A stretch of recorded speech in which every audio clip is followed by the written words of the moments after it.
দিনটা ছিল রবিবারের, আর সেদিন আমার ছুটি ছিল। আর সকালবেলার ঘুম থেকে উঠেছি অনেকটা লেট করে। সকালবেলা ওটস খেয়ে চলে গেলাম একটু মাংস কিনতে। আমি যখন কিনতে গেছি তখন অলমোস্ট 2টো বাজে। তো আমি তখন মাংস পেয়েছিলাম না, যে কটা ছিল সে কটা একটা কাকু নিয়ে চলে গেছে 2 কিলোই। আর এখানে আমি কি করব, দুপুরবেলা ভাবছিলাম যে একটা বিরিয়ানি তাহলে কিনে নিয়ে যাই। তো আমি সেটাই খাচ্ছিলাম দুপুরবেলা। আসলে কি রবিবারটা একটুখানি ভালো মন্দ না হলে মনটা ভালো লাগে না, আমি সেটাই বলছিলাম। আর বিকেলে আবার গিয়ে মাংস কিনে এনেছিলাম, যেহেতু রাতের বেলা একটুখানি খাবো ভেবেছিলাম। আর পরের দিন অফিস ছিল। আর পরের দিন অফিসের কথা কী আর বলবো, আমার শরীরটা এত খারাপ করে রাতের বেলা।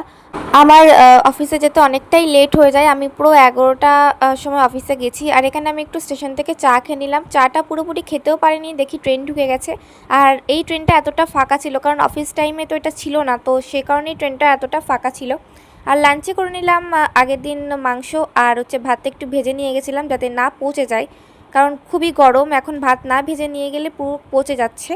আর এখানে অফিস থেকে বেরিয়ে আমি একটু খেয়ে নিলাম কফি খেয়েও আমার মন ভরছিল না, আমার মনে ছিল একটু চটপটা কিছু খাই। তাই যথারীতি চলে গেলাম ফুচকার দোকানে।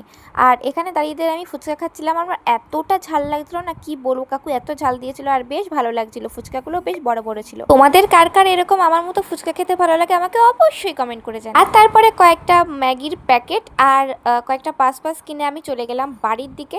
তো ভিডিও কেমন লাগলো জানিও। আজকের মতো এখানেই শেষ করছি। ভালো থেকো, সুস্থ থেকো, বাই।